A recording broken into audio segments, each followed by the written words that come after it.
Mes chers collègues, bonjour à toutes et à tous. Merci de cette présence à notre réunion de commission où nous avons l'honneur, le plaisir et la chance d'auditionner Madame Juliette Méadel, qui est ministre déléguée auprès du ministre de l'Aménagement du territoire et de la décentralisation et qui est chargée de la ville. Madame la ministre, je vous souhaite la bienvenue dans cette commission. C'est la première fois que vous vous exprimez devant nous depuis votre nomination, qui date du 23 décembre dernier. Nous avions initialement programmé une audition avec vous. Elle était prévue le 5 mars et vous avez dû l'annuler puisque vous étiez convoqué au Conseil des ministres.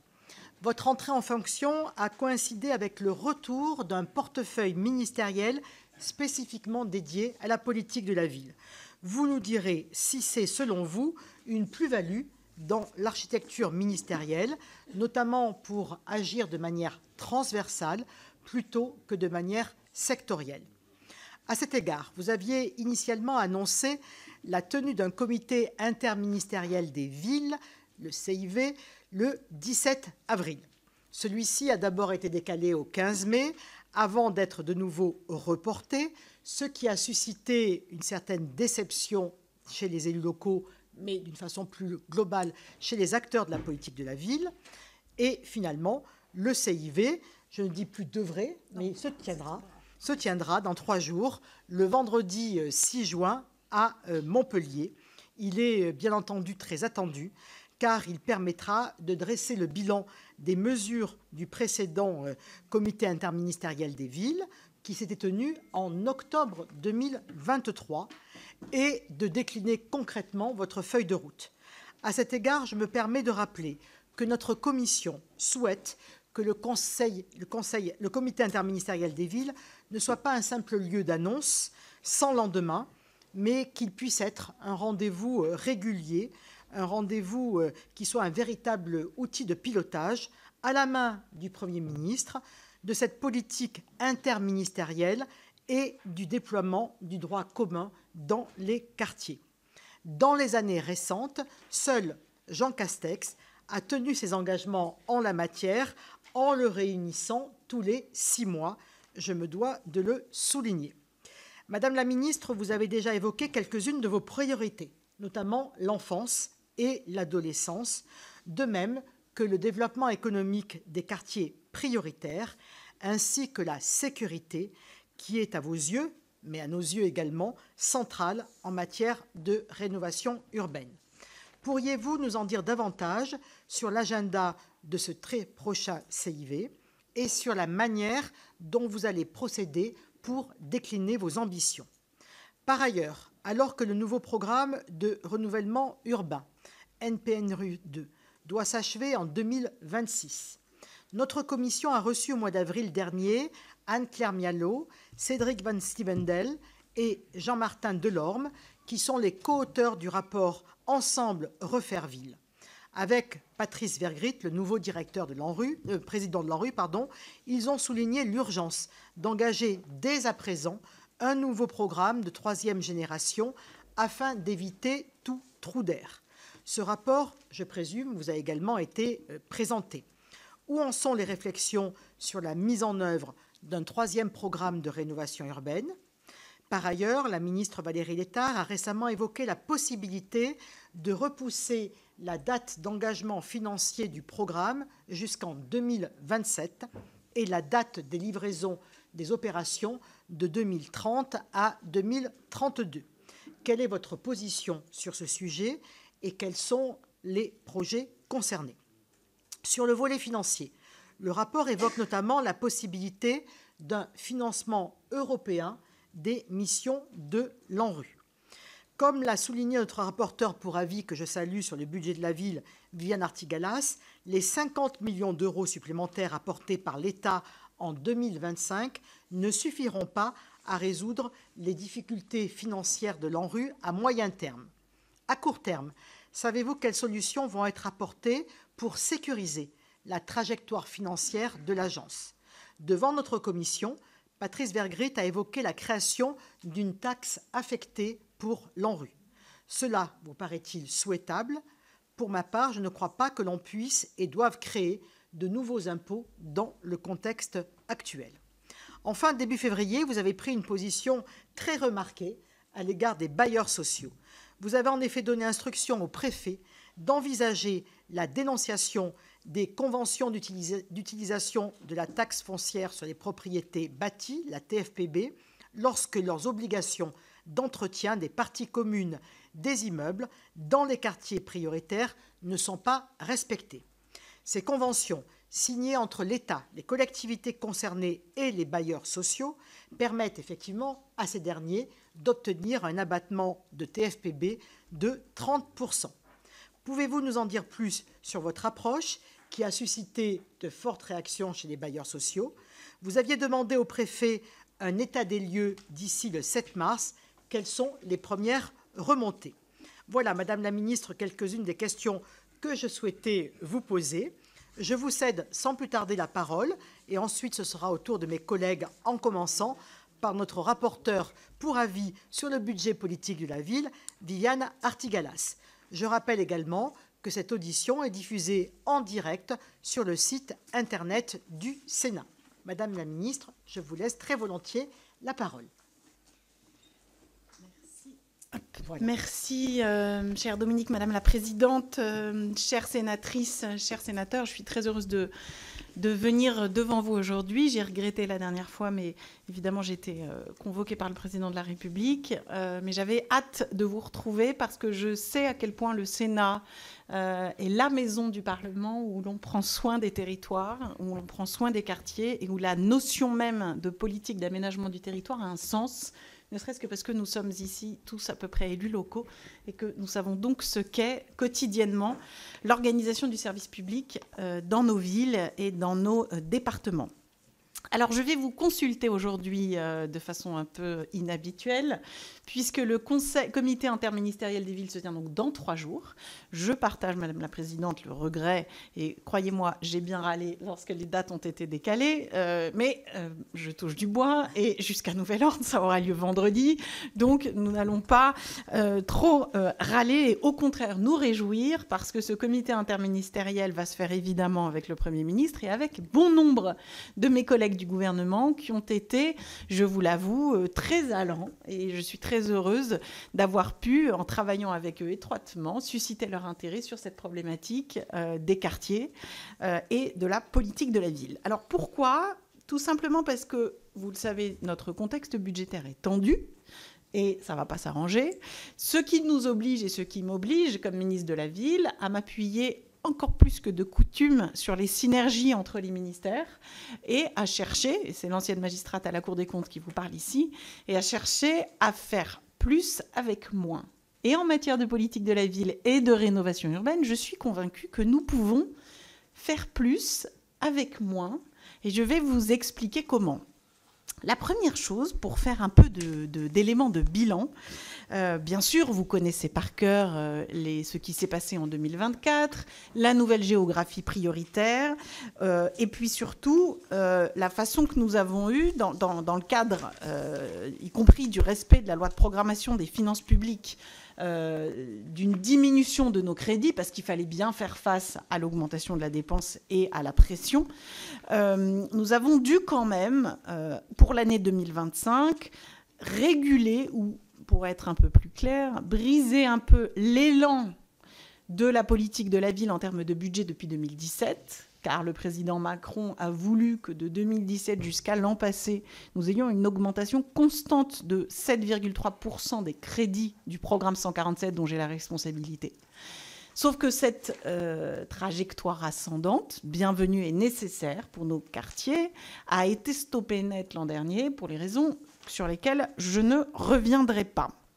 Donc il a fallu faire des choix.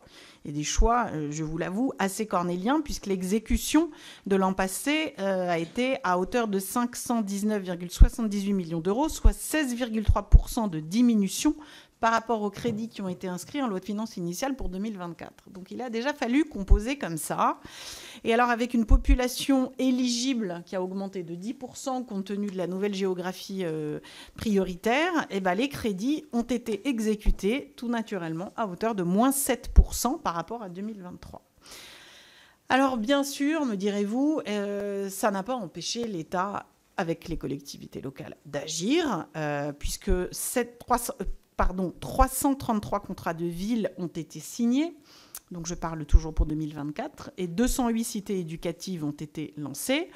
Il y a aussi un autre programme que vous connaissez qui a été lancé dans le passé, c'était Entrepreneuriat Quartier 2030, qui était le programme voulu par le président, qui a permis de ramener de l'activité économique dans les quartiers. Maintenant, nous allons parler du présent et de l'avenir. Pour 2025, ça ne va pas être beaucoup plus simple, vous le savez mieux que personne. D'abord, je voulais vous remercier parce que vous nous avez bien soutenus au Sénat. Et j'étais heureuse de voir qu'ici, un certain nombre des amendements, y compris du Sénat, ont été soutenus et en tout cas considérés avec une certaine bienveillance, ce qui nous a permis d'établir un programme 147, non pas en baisse de plus de 16% comme la copie que j'ai trouvée en arrivant, mais grâce à vous, nous n'avons pu diminuer notre programme que d'environ 4%. Puisque le programme 147 a été doté en loi de finances initiale pour 2025 de 609,6 millions d'euros. Je vous remercie parce que c'est grâce à vous que nous avons pu faire passer 3 amendements parlementaires qui nous ont permis de sauver notamment les adultes relais ou encore les cités éducatives. Et donc, merci.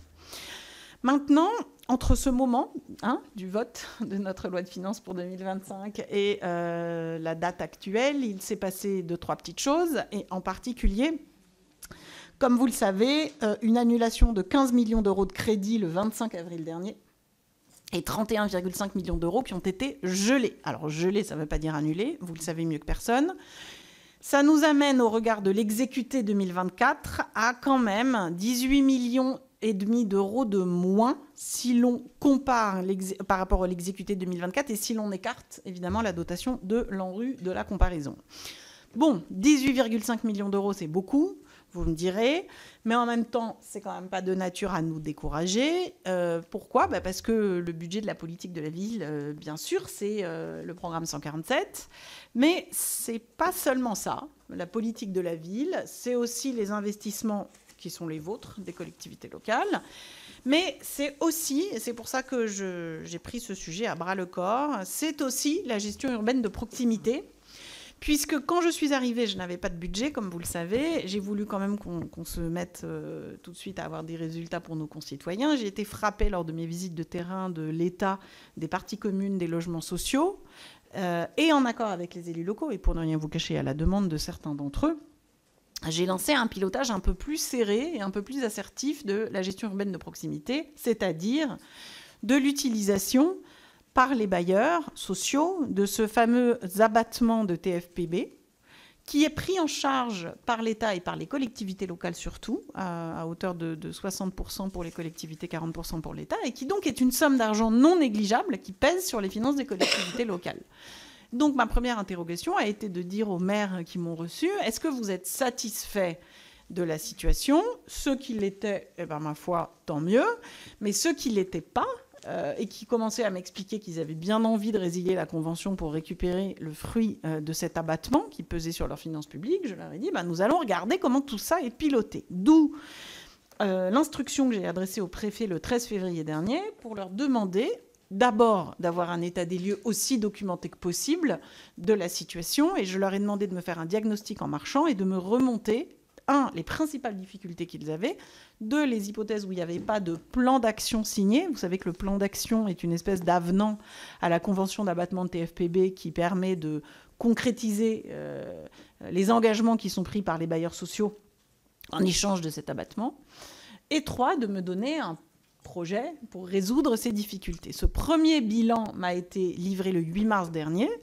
Et dans ce bilan, les préfectures m'ont donné des bonnes nouvelles et des mauvaises nouvelles. La bonne nouvelle, c'est qu'il y a un département sur 2 qui disposait, au fond, d'une situation relativement satisfaisante du point de vue de la propreté, de l'entretien des ascenseurs, des boîtes aux lettres, des caves et de la présence de personnel de proximité. Mais dans un département sur 2, il y avait de façon majeure des problématiques d'encombrants stockés, des carcasses de voitures calcinées régulièrement, des parkings sauvages, des problèmes de propreté, des problèmes de déchets non ramassés. Et ça, c'est vraiment un département sur 2. À cela s'ajoute 15% de cas ou problématiques d'ascenseurs qui tombent en panne et 12% de manque de personnel de proximité de gardiennage, à peu près. Suite à ce premier bilan, j'ai donc demandé aux bailleurs et surtout aux préfets d'engager une action un peu plus exigeante en termes de progrès et de faire un classement et d'accompagner surtout les bailleurs les plus en difficulté. C'est ce qui s'est fait. Et j'ai reçu là, il y a à peu près 15 jours, un état des lieux qui est assez encourageant et plutôt plein de bonnes nouvelles, puisque aujourd'hui, j'ai à peu près, Jérôme, 70%, vous êtes en train de finir d'analyser, plus de 85%, c'est encore mieux que ce matin, 85% c'est très très bien, 85% de bailleurs alors je les ai mis en vert, avec un feu vert, ça veut dire situation normale, c'est-à-dire entretien, propreté, satisfaction globale, à peu près bien. Alors 85% de situation normale. En revanche, 12 à 13% en orange. C'est beaucoup quand même, 12 à 13%. Ça veut dire que 12 à 13% du parc des bailleurs sociaux dans les quartiers, attention, est considéré par les préfets, par les élus, par les associations de locataires comme pas satisfaisant. Ça veut dire qu'il y a encore une marche à grimper. La confiance est là, mais ça veut quand même dire qu'avec les préfectures et les élus locaux, il va y avoir un accompagnement renforcé. Et donc, cet accompagnement renforcé sera évalué cet été, puisque, comme vous le savez, la renégociation de la convention d'abattement de TFPB se fait cet été pour un enrôlement de la taxe au mois de septembre. Donc, il va falloir quand même que d'ici au mois de septembre, on sache si on sanctionne ou si on ne sanctionne pas. Moi, à ce stade, j'ai bon espoir que nos 15% parviennent à résoudre la situation. Il reste quand même 2 à 3% à l'heure actuelle de situations inacceptables sur lesquelles les préfets sont à la fois remontés et particulièrement missionnés par la ministre que je suis. Sur ces 2 à 3% de situations inacceptables, j'ai vu, je suis allée sur place, on frise l'habitat indigne, pour ne rien vous cacher. Donc de deux choses l'une, soit ils règlent ça, soit ils vont perdre leur abattement. Certains ont déjà été savent, déjà reçu des courriers. Bon, ils savent qu'après le 15 juillet, si ça ne va pas mieux, ils vont perdre leur abattement. Voilà. Donc vous voyez, il y a vraiment 3 catégories. Mais quand même, tout ça nous donne la possibilité de montrer à nos concitoyens à 1 an des élections municipales que les pouvoirs publics, les élus locaux, avec le soutien de l'État, s'occupent d'eux et qu'il n'y a pas de zone où on a moins accès aux services publics que d'autres. Et vous voyez, ça, c'est un coût constant. Voire même, s'il y a des sanctions, ça va peut-être même pouvoir apporter un petit peu d'argent public. Pour information quand même, au début, quand j'ai commencé cette démarche, j'avais évalué un peu à la louche, au doigt mouillé, le montant global du coût pour la collectivité de cet abattement de TFPB à 315 millions d'euros. Et aujourd'hui, au vu des remontées qui me sont faites par les préfets qui, du fait de ma demande, en fait, ont additionné le montant des abattements, avec les 2 parts, par État, par commune, finalement, on est à 450 millions d'euros. Donc, vous voyez que finalement, en pilotant un petit peu, on arrive quand même à chiffrer que finalement, c'est 450 millions d'euros. Donc, c'est de l'argent utile. C'est-à-dire qu'à la fin de ce bilan, je pourrais vous dire que cet argent est bien utilisé et que quand il ne l'est pas, il y aura des sanctions. Il y aura donc chaque année, évidemment, un bilan qui sera fait. Et j'ai demandé aux préfectures d'engager un comité de pilotage trimestriel, toujours avec les élus et les associations de locataires, pour vérifier que ça suit et que ça avance bien. Et franchement, j'ai trouvé une très bonne attitude des bailleurs là, que j'ai réunis encore il n'y a pas longtemps. Alors au début, évidemment, ça frictionne un peu, c'est normal. Mais là, ça commence à être bien compris, y compris parce que vous savez, les bailleurs qui travaillent bien, et c'est quand même l'écrasante majorité, ils sont quand même bien contents qu'on les valorise et que ceux qui jouent l'aléa morale et qui sont minoritaires, fort heureusement, à un moment donné, soient un petit peu rattrapés par la question de la justice. Faut être un peu juste. Donc au moins, de ce point de vue-là, ils en sont confortés. Maintenant, sur notre comité interministériel des villes, qui va concrétiser l'ambition du Premier ministre et l'ambition du ministre François Rebsamen pour la politique de la ville, nous allons pouvoir vous présenter un plan d'action clair et partagé C'est le point sur lequel je voulais insister auprès de vous, c'est la méthode. C'est un peu, on ne l'avait pas fait auparavant, et là c'est un peu inédit pour préparer ce comité interministériel. J'ai voulu que ce soit très co-construit, parce que la politique de la ville, c'est l'affaire de tous, c'est une démarche collective. C'est une démarche avec les élus locaux, les bailleurs sociaux, les associations et les habitants des quartiers, avec l'État évidemment. Et il ne peut pas y avoir de préparation d'un CIV sans avoir une bonne co-construction et concertation avec tous les acteurs. C'est pourquoi j'ai lancé une démarche qui s'appelle « Construisons ensemble » à l'hôtel de Roquelaure, où j'ai réuni 4 collèges, un collège des bailleurs, un collège des entreprises, un collège des associations de la politique de la ville et c'est un peu la spécificité de ce CIV, un collège spécialisé dans l'enfance, le bien-être et la santé mentale des enfants. Pourquoi ? Parce que la priorité de ce CIV, ça sera l'enfant et l'adolescent, leur bien-être, leur santé mentale, leur éducation, leur émancipation, leur réussite éducative. Parce que, et c'est peut-être le slogan, ce sera un CIV pour l'enfant dans la ville, un CIV qui repose sur cette loi économique et aussi cette conviction de la mère de famille et de l'élu local que je suis, que 1 euro dépensé sur un enfant avant 10 ans, en termes d'apprentissage, de santé, c'est 10 euros d'économiser à l'âge adulte. Donc vous voyez, quand on cherche à investir intelligemment notre argent public, il faut prioriser sur l'enfance. C'est un message démontré par James Heckman, prix Nobel d'économie, et c'est un message que je souhaite partager avec vous et relayer partout, parce que les débordements auxquels nous assistons, hélas, assez régulièrement dans l'actualité, nous montrent une enfance livrée à elle-même, une enfance sans cadre et une jeunesse qui se cherche et qui est perdue et qui mérite vraiment d'avoir la protection et l'éducation des adultes que nous sommes. Quand les parents ne peuvent pas, eh bien, il y a une forme de cadre éducatif et républicain à offrir pour que ces enfants grandissent dans de bonnes conditions. C'est notre avenir que nous construisons ainsi avec eux. Donc, cette construction du CIV nous a permis d'atterrir sur 3 grandes priorités dont je voulais vous parler ici. La première, c'est donc la priorité enfance et adolescence. Avec Elisabeth Borne qui sera présente au CIV demain, nous avons non seulement mobilisé les outils que vous connaissez avec les cités éducatives, puisque nous en avons annoncé 40 de plus la semaine dernière ensemble, et la ministre de l'Éducation fera aussi des annonces sur les petits, les tout petits, la scolarisation dès les premières années, parce que c'est un sujet qui nous tient particulièrement à cœur. Et dans les quartiers défavorisés, la scolarisation précoce est un facteur de progrès et de réussite éducative.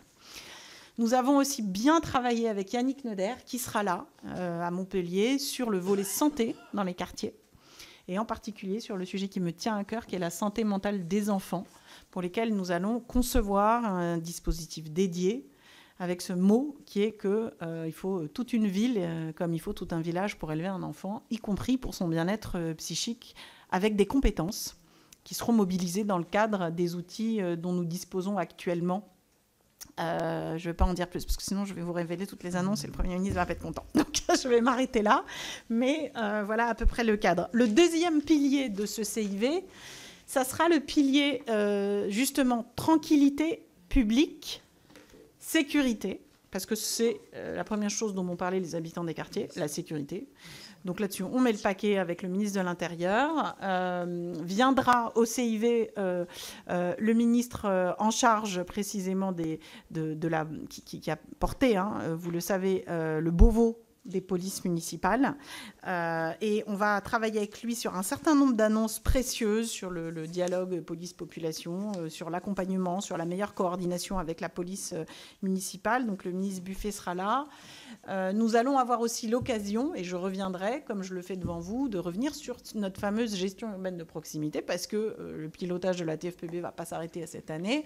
Et donc on va continuer le dialogue avec les bailleurs sociaux qui, eux aussi, sont investis dans la sécurité, dans la tranquillité publique. Moi, je vais insister tout particulièrement sur la vidéoprotection qui a fait ses preuves dans un certain nombre de quartiers et qui fait partie aussi des obligations que l'on peut fixer dans un cadre partenarial aux bailleurs sociaux, dans le cadre aussi de l'utilisation de l'abattement de TFPB. Et enfin, le dernier volet, qui sera le volet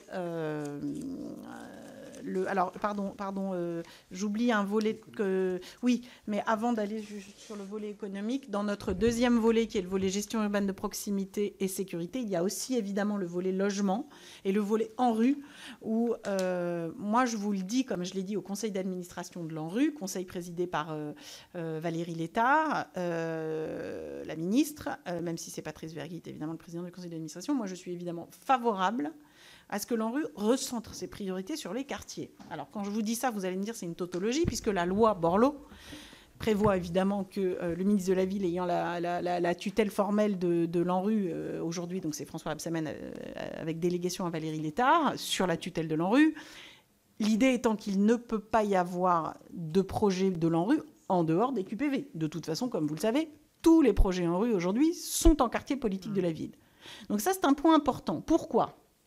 Parce que Valérie Létard fera donc des annonces sur ce sujet, en précisant, et j'en profite, Madame la Présidente, pour vous répondre, que nous sommes absolument tous les trois déterminés à soutenir la position de l'ANRU sur le report d'une année sur les fameux engagements des 100% de contrats qui concernent les contrats entre l'État et les collectivités locales. Un an de plus pour se donner un peu plus de temps. C'est pas un recul. L'État, bien sûr, tiendra sa parole. Il n'est pas question que l'État ne tienne pas sa parole. C'est une année de plus. Et bien sûr, en accord total, on a défini la position ensemble avec François Rebsamen et Valérie Létard. Nous sommes aussi convaincus que le report des crédits, de la délégation des crédits à 2032 est aussi de bonne politique. Vous n'êtes pas sans savoir les contraintes budgétaires auxquelles nous avons à faire face. Et donc, nous sommes là-dessus, tous les trois, absolument déterminés. Alors, je vais en profiter pour vous répondre, comme ça, on fait ça de façon structurée. Il y a effectivement une revue de projet que nous avons demandé à l'ANRU de nous remettre. Cette revue de projet nous a été donc présentée le 26 mai. Alors, qu'est-ce qu'elle a, cette revue de projet ? Elle montre, évidemment, l'intérêt d'abord de bien finir la mise en place de l'ANRU 2. Et moi, c'est vraiment ce que je souhaite et ce que je demande à l'ANRU, à sa directrice générale, c'est déjà de finir le mieux possible, correctement, ce qui est déjà dans les tuyaux pour l'ANRU 2. Et ça, déjà, c'est important. Ça nous montre évidemment l'intérêt de ce PNRU ou de cette ANRU 2, mais ça nous permet aussi d'être plus sereins, puisque c'est une condition de la bonne exécution de l'ANRU 2, ça nous permet d'être plus sereins sur le report des engagements en 2027. On peut à la fois être raisonnable, comme nous le demande évidemment la direction du budget, et en même temps exigeant. Moi, je suis exigeante parce que je pense que l'ANRU nous a permis de faire des choses formidables. Donc, je suis exigeante sur la tenue des engagements de l'État, et en même temps, il faut aussi être raisonnable et comprendre que ce report des engagements juridiques jusqu'à la fin de 2027 me semble de bonne politique, y compris l'étalement, comme je vous le disais tout à l'heure, de la réalisation des projets à 2032. Maintenant, la taxe. Alors la taxe, c'est qu'une option. Bon, toutes les pistes doivent être explorées, mais c'est juste une piste de réflexion, d'ailleurs, dont Patrice Vergrit ne vous a pas parlé. Le troisième volet qui me semble important de notre comité interministériel des villes, c'est le volet économique, parce que je suis convaincue que nos quartiers regorgent de talents et qu'il faut susciter, développer, encourager une économie légale des quartiers. Les habitants des quartiers doivent pouvoir travailler dans leur quartier, développer des initiatives économiques et commerciales. Oui, je vous vois sourire avec une économie légale. Bah oui, parce qu'il y en a une autre qui, elle, évidemment, ne l'est pas. Mais moi, j'ai bon espoir que nous parvenions à remplacer l'économie illégale, souterraine et dangereuse, par une économie légale. Pourquoi ? Parce que ce sont des quartiers jeunes. C'est des quartiers jeunes, avec une jeunesse incroyablement innovante. Et je ne vous le dis pas en l'air, les chiffres que nous avons sur le taux de création d'entreprises montrent qu'il y a 2,5 fois plus de petites entreprises qui se créent dans les quartiers qu'ailleurs, sauf qu'ils trouvent moins de crédits qu'ailleurs. Donc on va mettre le paquet pour susciter de la création d'entreprises. Il faut les accompagner. Il y a des exemples d'ailleurs formidables de carburateurs, notamment dans le Sud, mais pas seulement. Il faut susciter ces projets-là, et nous allons avoir, notamment avec la Banque publique d'investissement, un gros programme de soutien à l'entrepreneuriat pour les femmes dans les quartiers, et une grosse enveloppe pour les encourager à créer des entreprises, parce que moi, je souhaite que les femmes aient du pouvoir économique dans les quartiers. Et je trouve qu'elles ont la lourde charge de l'entretien, puisque c'est elles qui assument tout, mais elles n'ont pas le pouvoir économique. Et donc, je souhaite, sur ce volet économique, donner du pouvoir économique aux femmes. L'autre volet, c'est le volet évidemment de l'emploi, sur lequel moi je suis très engagée sur l'apprentissage, sur lequel nous devons faire encore des progrès, et aussi sur tout ce qui relèvera de l'emploi salarié et de la formation continue, puisque sur ce volet-là, avec le ministère de l'Emploi, nous souhaitons que France Travail atteigne ses objectifs et encourage l'organisation de rencontres spécifiques dédiées pour l'accompagnement des quartiers pour avoir davantage accès à l'emploi. Voilà pour ce troisième volet. Un petit mot quand même sur notre organisation publique. Je vous disais tout à l'heure, et j'en profite pour vous répondre, Madame la Présidente, que je tiens beaucoup à l'interministériel. Je tiens beaucoup aux synergies entre l'État et entre les actions des collectivités locales, mais également les synergies avec les services dont nous disposons. Je veux saluer ici la présence de la DGCL à mes côtés, que vous connaissez bien, Cécile Raquin et Alexandre Sens, qui est là, et puis Corinne de la Métrie, qui est à mes côtés pour l'ANCT. Nous avons avec la DGCL et l'ANCT des services absolument remarquables. Les synergies se font, y compris en lien avec les préfectures départementales. Peut-être que nous pourrions susciter davantage de synergies entre les services de l'État, et je pense que nous gagnerions d'ailleurs en efficacité de ce point de vue-là. Pourquoi ? Parce que, au fond, la politique de la ville, c'est une politique humaine, c'est l'humain au cœur de la ville. Moi, je crois que nous avons de façon urgente besoin d'accompagnement humain, d'accompagnement social, d'adultes relais, auxquels je tiens beaucoup, parce que la présence d'un adulte relais dans un quartier, ça sauve des jeunes.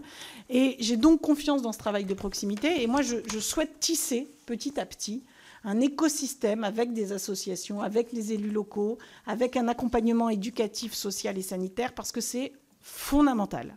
Et je souhaite que les adultes relais continuent à être au cœur de nos politiques, que nous les défendions parce que les élus en ont besoin, parce que les jeunes des quartiers en ont besoin, et parce que l'humain, à mon avis, est d'abord la première des urgences de la politique de la ville. Donc je mettrai bien l'humain au cœur des quartiers.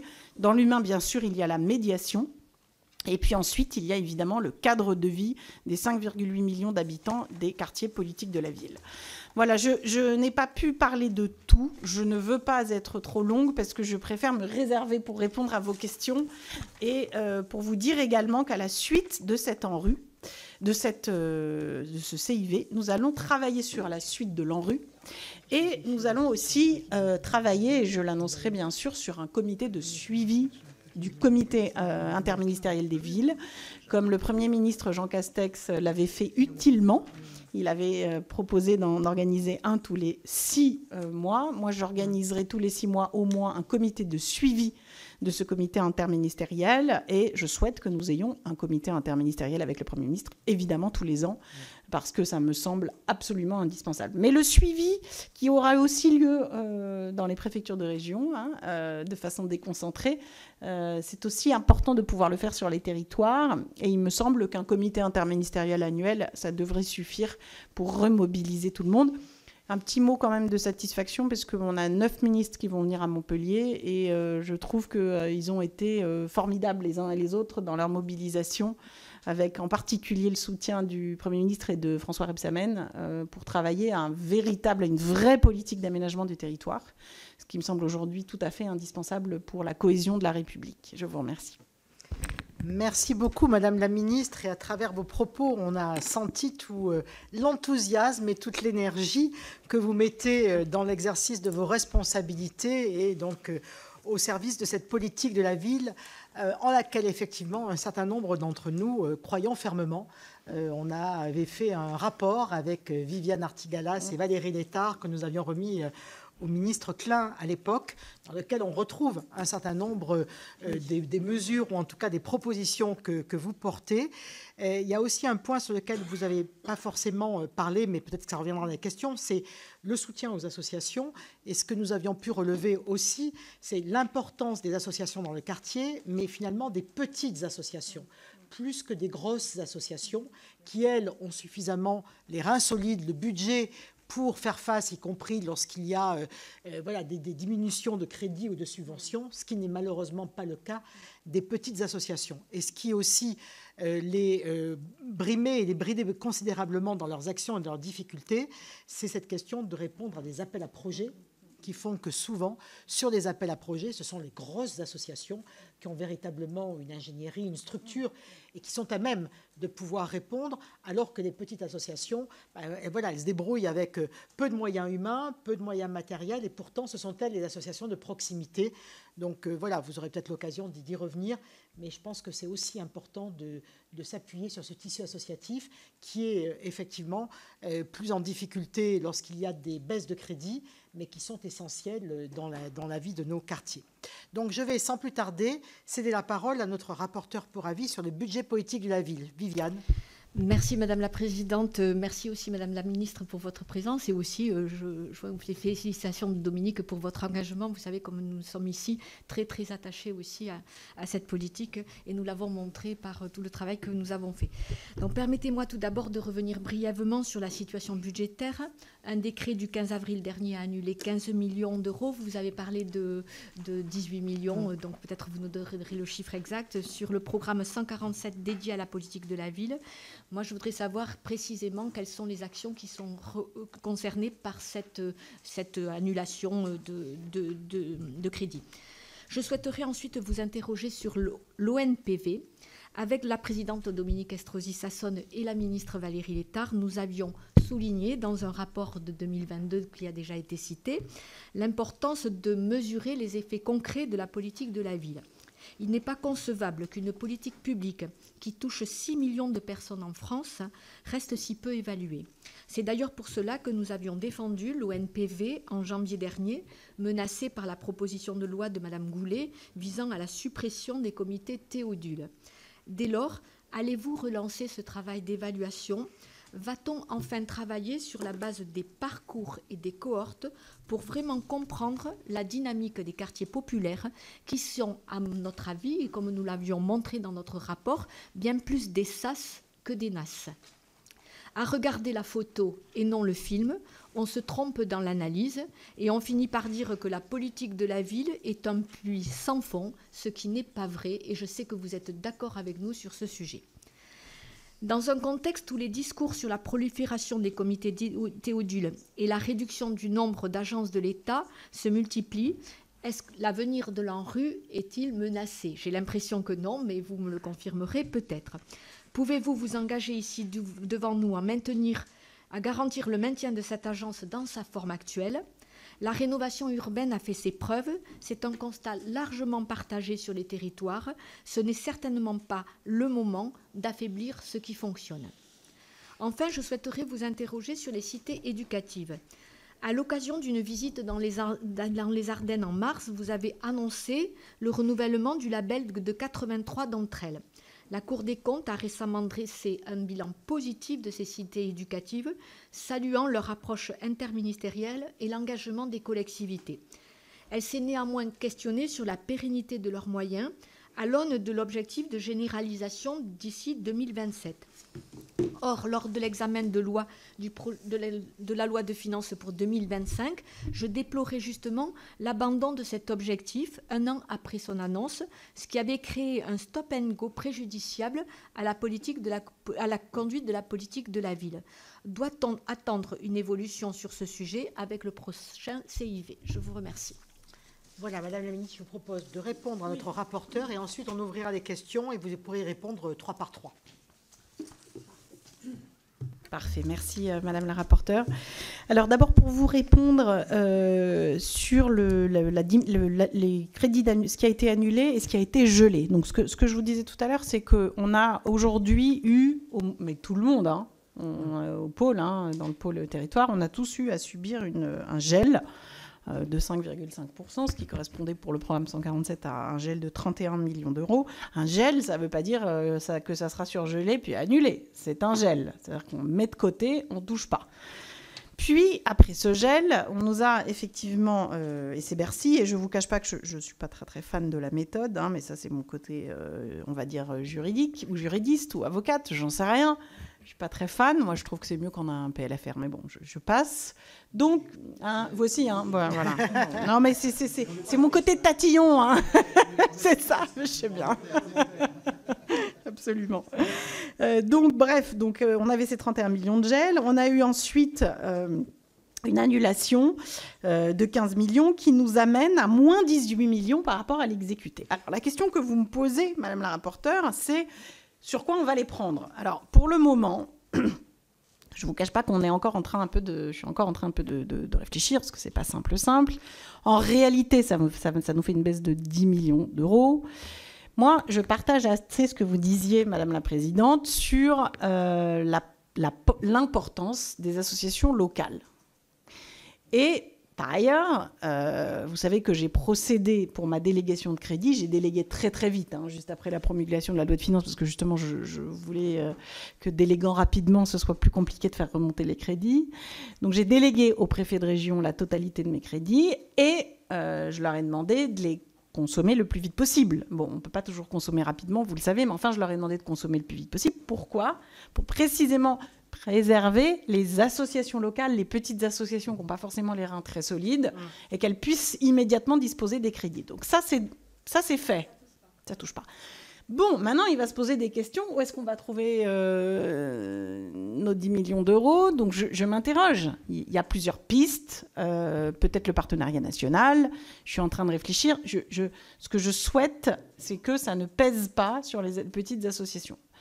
Comme j'ai encore un peu de mou, hein, de négociation, de discussion, et que par ailleurs, ce CIV se tient, fort heureusement, je touche du bois, je me dis qu'après un beau CIV réussi vendredi, ça sera peut-être un peu plus simple d'obtenir le dégel hein, plutôt que le surgel. Donc pour le moment, je suis en phase d'approche pour avoir du dégel et pour éviter le surgel, ce qui me permettrait, dans un monde idéal, de ne pas avoir à arbitrer, y compris sur le partenariat national. On en est là à ce stade et pour le cadrage budgétaire global. Question très importante maintenant sur l'ONPV. Alors l'ONPV, vous savez à quel point, Madame la rapporteure, on en avait déjà parlé. Moi, j'ai défendu l'ONPV bec et ongle. Et donc je dis à tous les Milley ou à tous les Trump, les apprentis Trump, que imaginez qu'en supprimant l'ONPV qui coûte à tout casser 40 000 euros par an, on va faire des économies, c'est totalement absurde. D'autant que l'ONPV, en fait, c'est même pas un équivalent et demi temps plein de la NCT, et surtout des dizaines de chercheurs qui travaillent bénévolement et qui produisent des fiches très intéressantes d'évaluation des politiques publiques. Donc, le Parlement, heureusement, vous en êtes arrivé aujourd'hui en phase de CMP, et vous devriez, enfin en CMP, vous devriez normalement nous préserver de la suppression de l'ONPV. Donc moi, j'attends que la CNP se réunisse. Je n'ai pas encore de date finale. Mon cabinet me dit que nous n'avons pas la date. Peut-être vous l'avez, mais nous ne l'avons pas. Donc à ce stade... Projet de loi simplification. Exactement. Voilà. Donc soyez très attentifs quand ça va passer en CMP. Nous essayons de l'être. Parce que si les députés et les sénateurs se mettent d'accord, on devrait réussir à ne pas supprimer l'ONPV. Bon. Alors, ce qu'il faut quand même voir, c'est que moi, ma démarche, c'est celle d'inscrire toutes les décisions que je prends dans le cadre d'une évaluation de politique publique. Mais pour faire une évaluation de politique publique, encore faut-il qu'on nous sauve l'ONPV.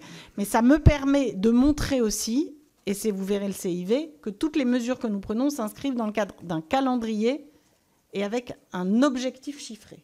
Parce que je ne crois pas qu'on puisse piloter correctement une politique publique si on n'a pas d'objectif chiffré.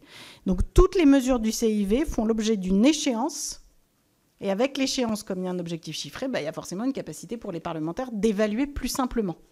Vous voyez, donc moi j'ai une ambition à peu près pour chacun de mes objectifs. Si on prend les questions, vous verrez, de petite enfance et d'accompagnement, vous verrez qu'il y a aussi des ambitions chiffrées, ce qui vous permettra l'année prochaine et ce qui nous permettra au moment du comité de suivi du CIV de dire on a avancé, on n'a pas avancé et voilà ce qu'il faut faire.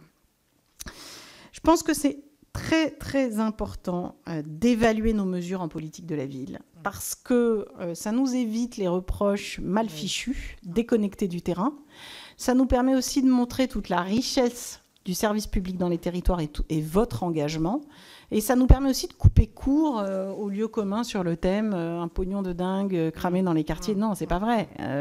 D'ailleurs, on se dit toujours avec Françoise Gatel qu'on n'oppose pas les villes et les campagnes, qu'on a des problématiques qui souvent se retrouvent. Et vous savez, petite incise, mais les maisons France Service, il y en a plus en zone rurale qu'en quartier. Donc moi, je les mets pas du tout, je les oppose pas du tout. Mais je dis, chacun s'adapte, évidemment. Donc, il ne faut pas chercher à les opposer. Il faut au contraire montrer que nous avons des problématiques communes. Sur la question que vous m'avez posée à propos de l'ANRU, Madame la rapporteure, qui est une question très importante, moi, je pense qu'il faut déjà qu'on tire les conséquences de la revue de projet. Enfin, d'abord, j'appelle à ce que tout ça soit très, très largement partagé avec les parlementaires que vous êtes. Qu'on tire bien les conséquences de la revue de projet. Et puis surtout, il faut regarder, moi je suis évidemment favorable à l'avenir de l'ANRU, mais je pense que c'est vraiment une discussion qu'il faut avoir collectivement sur l'ANRU 3, et surtout avec vous. La discussion collective, qui s'appuie quand même sur un point, que je défendrai bec et ongle, qui est en phase avec la loi Borloo, c'est d'abord l'ANRU, c'est dans les quartiers politiques de la ville. On va pas se disperser tant qu'on n'a pas fait la démonstration qu'on était capable de remplir nos objectifs dans les quartiers. Ça, déjà, c'est clair et net pour moi. Et ça permet d'éviter de disperser ces crédits. Ça, c'est le premier point. Après, le second point, effectivement, c'est de réfléchir collectivement à l'amélioration des processus, peut-être aux effets de synergie que nous pourrions envisager de construire ensemble pour améliorer la vie quotidienne des habitants, sachant qu'une bonne politique de la ville et de rénovation urbaine, c'est une politique qui s'appuie sur de l'humain. Et donc, moi, je crois beaucoup à ça, à une meilleure articulation de nos outils pour un seul objectif, améliorer la vie quotidienne et se créer les conditions d'un environnement qui, sur le plan de la beauté architecturale et de son adaptabilité au changement climatique et aux attentes des élus locaux, soit à la hauteur. Donc ça demande une certaine agilité, une certaine aussi capacité à se réinventer. Alors, sur les cités éducatives, pour ne rien vous cacher, je trouve que c'est un outil extraordinaire. Alors moi, je vous le dis franchement, c'est assez génial. Moi qui crois beaucoup dans la politique de la jeunesse, on a là, avec les cités éducatives, un outil qui nous permet de couvrir le 0-25 ans et donc de mettre de l'huile dans les rouages des collectivités locales et de l'État pour que tout ce monde travaille ensemble, ce qui est vraiment un outil extraordinaire. Donc moi, je défends l'objectif du président de les généraliser. J'ai renouvelé 83 cités éducatives depuis que je suis arrivée et j'ai surtout, comme je vous le disais tout à l'heure, annoncé la création de 40 nouvelles cités éducatives le 26 mai dernier. Donc on est dans une logique d'extension à laquelle j'ajoute le soutien aux programmes de réussite éducative. Vous savez que les programmes de réussite éducative couvrent aujourd'hui 1200 quartiers politiques de la ville, ce qui est beaucoup, sur les 1600 quartiers. Et je trouve même qu'il y a des endroits où nous pourrions œuvrer au rapprochement des cités éducatives et des programmes de cités éducatives, car au fond, les deux se complètent très très bien sur le suivi individualisé et sur la meilleure synergie, comme je vous le disais tout à l'heure, la meilleure coordination des acteurs en matière éducative et en matière d'enfance. Donc les cités éducatives, oui, on est à fond. Moi, je vais vous dire, je vais essayer de préserver les budgets des adultes relais, des cités éducatives et des programmes de réussite éducative, parce que ça, c'est sacré, si je puis dire, en toute laïcité. Mais je pense que c'est les outils indispensables à la politique de la ville que je poursuis et qui ont des impacts concrets immédiats sur le quotidien des enfants. Un enfant qui ne va pas bien, qui est repéré dès l'âge de 6 ans et demi, c'est un accompagnement renforcé, des séances de sport, quelques séances d'accompagnement psychologique et social. C'est un enfant qu'on peut sauver. Et ça coûte beaucoup moins cher que de rattraper à 16 ans une déscolarisation et, a fortiori, des sorties de route et de la délinquance des mineurs. Donc là, c'est beaucoup plus difficile, surtout après un séjour en prison. Donc je pense qu'il faut vraiment mettre le paquet là-dessus et faire partager ça. C'est un objectif et c'est utile et efficace. Merci. Donc nous allons prendre les questions de l'ensemble des commissaires. On commence avec Jean-Claude Tissot. Merci Madame la Présidente. Madame la Ministre, merci d'abord pour votre présence devant notre commission. Alors j'ai écouté attentivement ce que vous venez de nous dire au sujet de vos axes de travail. J'ai lu pas mal de choses aussi parce que il y a beaucoup de littérature à ce sujet-là.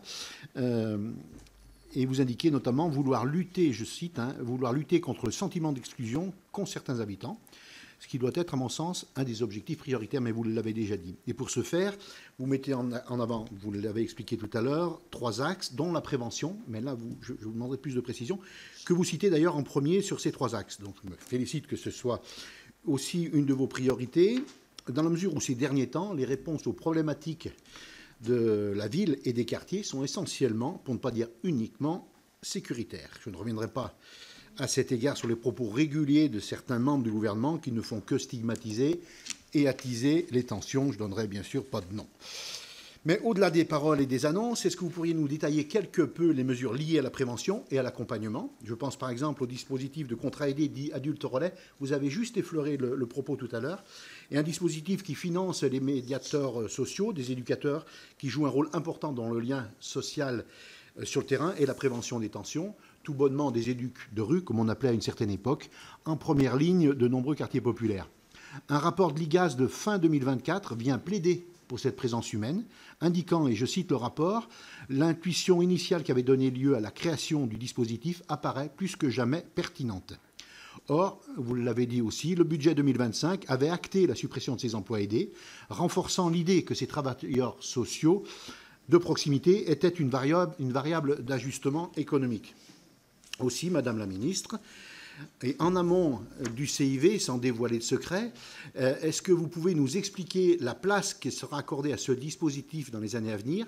Est-ce que les 350 millions d'euros que vous avez annoncés en début de mois participeront à renforcer ce dispositif? Il me semble, et je pense qu'on partage cet avis, les quartiers prioritaires de la ville ont besoin d'un vrai engagement à long terme. Merci.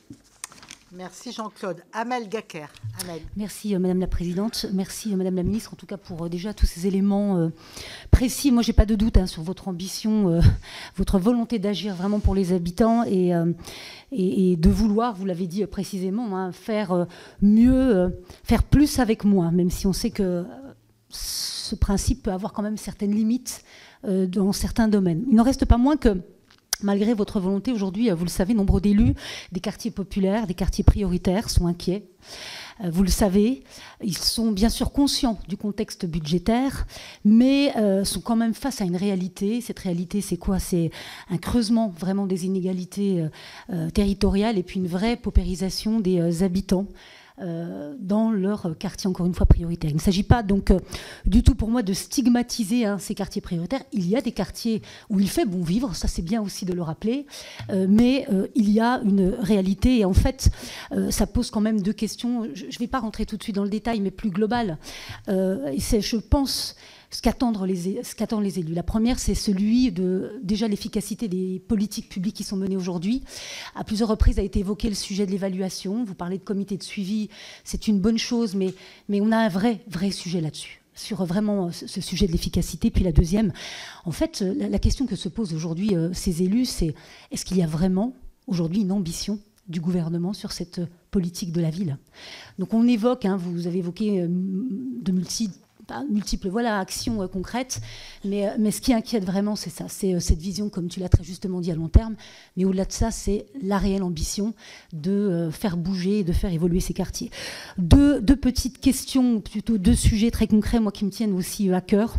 Un rapport, celui de la réussite républicaine, très intéressant, qui a été remis par Vincent Léna, qui propose des actions très ciblées pour les parents, les enfants, les ados. Est-ce qu'aujourd'hui, certaines mesures concrètes ont été mises en œuvre ou sont envisagées, notamment autour du soutien à la parentalité, à l'accompagnement des familles monoparentales, sachant qu'il est quand même bon de rappeler aujourd'hui qu'on a 2 fois plus de familles monoparentales dans les quartiers prioritaires qu'ailleurs, et que pour ces familles monoparentales, 9 familles, enfin on a 9 sur 9 familles, voilà, ce sont des femmes aujourd'hui qui sont à la tête de ces familles monoparentales. Donc ça, je pense que c'est un sujet important à avoir en tête. Et puis la deuxième question concrète, c'est le retour des services publics dans ces quartiers prioritaires.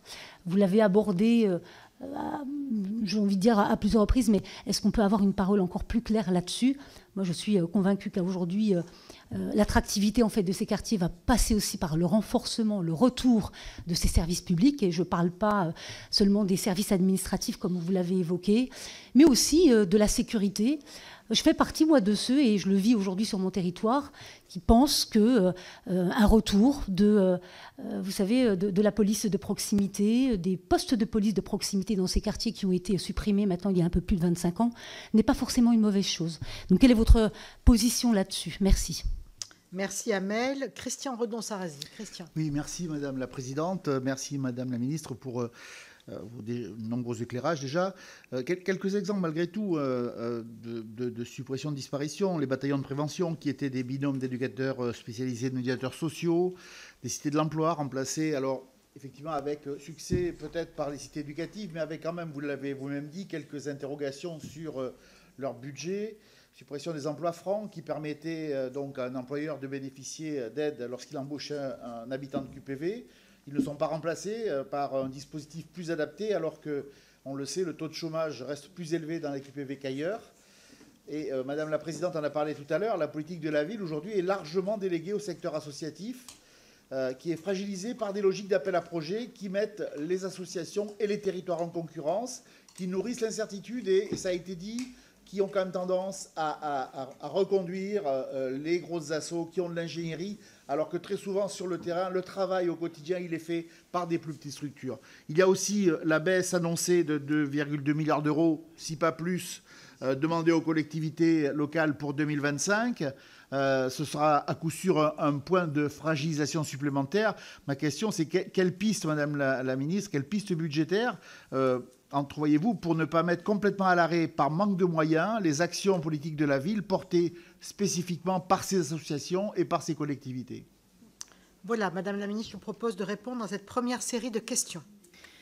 Merci Madame la Présidente. Alors, je vais commencer par la question de Jean-Claude Tissot sur les adultes relais, où effectivement, je n'ai pas eu l'occasion de vous le préciser dans mon intervention liminaire, mais comme vous le savez, je me suis engagée à ce que nous essayions de maintenir l'enveloppe du nombre d'adultes relais effectivement payés et en fonction en 2024 pour 2025. Donc c'est 4500 qui nous a été remonté comme chiffre.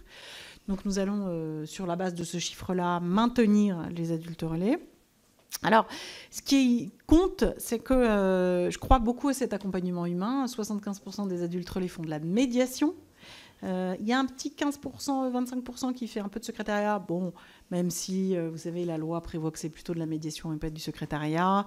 Bon, pour le moment, on regarde ça avec un peu de bienveillance. Mais ce que je souhaite surtout, quand la direction du budget essaie de me récupérer mes crédits pour les adultes relais, c'est de bien indiquer qu'un adulte relais, c'est de l'accompagnement du soin de la présence et que du point de vue de la médiation, c'est fondamental. Donc j'insiste sur la fonction de médiation qui est attendue par l'État et par la loi sur les adultes relais. Vous n'hésitez pas à le dire aussi autour de vous parce que concrètement, on est plus fragile pour défendre le dispositif quand on voit qu'il y a du secrétariat, alors que c'est quand même de la médiation qui est censée être faite. Donc ça, c'est vraiment un point auquel je tiens beaucoup.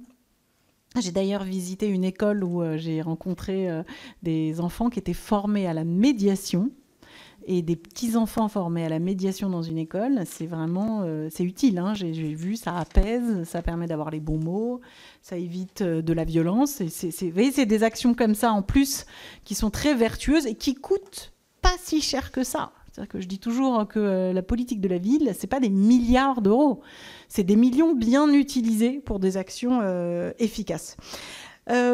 Toujours sur votre question qui concernait les 350 millions d'euros, je crois, de la Caisse des dépôts que j'ai annoncé. Vous pensiez bien à cela? Voilà. J'ai signé une convention inédite avec la Caisse des dépôts il y a... je ne sais pas s'il faut que je me mette comme ça pour que vous m'entendiez. Il y a une semaine, il y a une dizaine de jours avec Olivier Sichel, qui a été assez formidable de ce point de vue-là, puisqu'on a signé une convention qui a 100 millions d'euros de plus que la dernière triennale qui s'était arrêtée en 2023. Donc en fait, il n'y avait plus rien depuis 2 ans. Et là, c'est une convention très, très ambitieuse, puisque 100 millions de ces 350 millions d'euros serviront pour du prêt. Et 250 millions d'euros serviront pour du capital, ce qui est quand même assez rare d'avoir en ce moment 250 millions d'euros en equity, en capital, sur des projets d'économie sociale et solidaire, sur des projets sur l'environnement, sur tout type de projet. Et en priorité, j'ai fixé dans la convention que les 3 objectifs du CIV soient au cœur des projets qui seront financés. Donc enfance-adolescence, sécurité, tranquillité et évidemment économie pour toutes et tous. Donc ce sont des projets qui vont être très soutenus. Et vous voyez, c'est vraiment de l'argent directement pour la vie des habitants dans les quartiers, de l'argent qui pourrait être directement utilisé. Alors attention, c'est pas du fonctionnement, hein. C'est des crédits pour investir, pour aider à la création d'entreprises, d'activités dans le secteur, comme je vous l'ai dit, de l'économie sociale et solidaire, voire écologique, dans le secteur de la petite enfance. Et j'ai oublié de vous rajouter aussi ça tout à l'heure, que comme je crois beaucoup au commerce, et que je déplore la fermeture des commerces en centre-ville, dans les quartiers, mais pas seulement dans les quartiers, en centre-ville. J'ai signé avec ma collègue Véronique Louvagie au commerce et avec le soutien du ministère de l'économie et des finances et de l'aménagement du territoire, une demande de rapport que nous avons adressée à la maire de Saint-Quentin, qui est donc Frédéric Macaré, au patron de Système U qui s'appelle Dominique Schelcher et à Olivier Sichel, et ça sera en l'occurrence la Banque des Territoires, pour avoir des propositions révolutionnaires pour faire revenir le commerce en centre-ville. Mais attention, pas des grandes surfaces, plutôt du petit commerce, de l'artisanat, du commerce de bouche, du commerce de qualité. Avec, on va réfléchir, mais probablement qu'on va exiger qu'il y ait 2 ou 3 salariés minimum, de telle sorte qu'il puisse y avoir aussi une activité commerciale qui soit à la main des habitants des quartiers. C'est-à-dire que moi, je préfère que les habitants créent leur activité économique, un commerce dans l'artisanat, dans quelque chose qu'ils savent faire bien, ou même dans la tech, s'ils sont bons en tech, et que ça soit dans un quartier. C'est comme ça qu'on va tirer le quartier vers le haut, et on peut très bien avoir un déploiement de ce type de commerce-là. En tout cas, on attend les propositions révolutionnaires pour le mois de septembre, et on les attend avec impatience. Pour vous dire, Amel Gaker, pour vos questions, je partage tout à fait ce que vous dites sur la sécurité et sur la police de proximité, même si ce vocable-là, vous pouvez le comprendre aisément et encore mieux que moi, ne sera pas retenu par l'actuel ministre de l'Intérieur, mais Bruno Retailleau est absolument d'accord. On partage tout à fait l'ambition d'avoir plus de présence. Alors, on a plus de présence de forces de l'ordre dans les quartiers, bien sûr. Alors, vous savez qu'il y a plusieurs choses qui sont en cours. Je ne veux pas révéler ce que dira mon collègue Buffet, mais il y aura de belles annonces à ce sujet-là qui seront faites au CIV vendredi. Mais croyez bien que pour moi, la sécurité, c'est vraiment un enjeu tout à fait essentiel. Après, sur ce que vous disiez sur la politique de la ville, vous me dites, est-ce que le gouvernement a vraiment une volonté ? Écoutez, moi, je vais vous répondre, Madame la sénatrice, qu'il n'y avait pas de ministre de la Ville depuis le mois de juin et que maintenant, il y a un ministre de la Ville. Et donc, je trouve que ça, c'est quand même un signal fort de désigner, dans une période de vache maigre, de désigner un ministre dédié à la politique de la ville, dans un pôle territorial en plus qui est quand même composé d'autres ministres sur les transports, sur la ruralité, sur le logement. Ça donne une synergie des actions qui me paraît tout à fait significative de la volonté du Premier ministre et du Président de la République d'avancer plus vite sur la politique de la ville. Et le soutien que j'ai du ministre François Rebsamen et du Premier ministre, notamment sur l'organisation du CIV, et le déplacement de 9 ministres à Montpellier vous montre qu'il y a un engagement fort. Alors après, évidemment que c'est pas simple, quand on est un ministre dépensier, de fournir des preuves dans cette période-là, mais personne n'échappe, et c'est heureux, personne n'échappe à la réorganisation de ses moyens. Et après tout, si les objectifs politiques sont clairs, franchement, tout ne se résout pas qu'à coup de milliards. Moi, je trouve que dire il n'y a de politique qu'une politique avec des crédits, c'est rien comprendre à l'action publique. Vous le savez mieux que personne, vous, qui menez des actions, qui êtes engagés parfois bénévolement sur vos territoires, que bien sûr qu'on a besoin de crédit, mais on a d'abord besoin de crédit bien utilisé. Et en fait, je vous rejoins tout à fait, Madame la sénatrice, on a besoin d'une volonté politique. La volonté politique peut faire beaucoup. La volonté politique en France peut soulever des montagnes. Et moi, je suis très heureuse de disposer d'un réseau préfectoral puissant, bien organisé, avec des délégués du préfet, avec des préfets villes, avec des préfets délégués à l'égalité des chances. Et ça, je peux vous dire que c'est précieux. Quant au réseau associatif, j'en profite pour dire un petit mot à M. Tissot, ils ne sont jamais que financés par de l'argent public. Donc au fond, quand on dit oui, mais c'est les assos qui font, bah d'accord, mais c'est de l'argent public quand même. Et les associations sont animées par qui? Par les élus que vous êtes et par l'État. Et quand un préfet délégué ou un préfet ville fait des réunions régulières avec les associations, s'occupe des associations, c'est du temps, ça, c'est un équivalent temps plein et ça se paye. Donc tout ça, c'est pas, vous voyez, c'est pas une opération spontanée, comme on dit. Tout ça, ça procède d'une volonté politique. Et moi, je fais pas de différence entre les collectivités locales et l'État dès lors que c'est de l'argent public. Vous voyez, pour moi, c'est la même chose. C'est de l'argent public, donc c'est une volonté politique. Enfin, vous disiez les familles monoparentales. Alors bien sûr, Vincent Lénat, on l'a évidemment reçu. Il est très très content parce que les objectifs que nous avons dans le premier volet du CIV sur l'enfance, c'est exactement ce qu'il dit dans son rapport. Donc on est totalement en phase tous les deux là-dessus. Les familles monoparentales, bien sûr. Ça fait 25 ans qu'on dit que 99% des familles monoparentales sont des femmes. Quand en plus elles ont à assumer les conditions de vie matérielles et qu'en plus elles vivent dans des quartiers où elles ne sont pas en sécurité et qu'en plus elles ont la pression pour s'habiller comme ci, comme ça, la vie n'est pas simple. Donc nous devons les aider.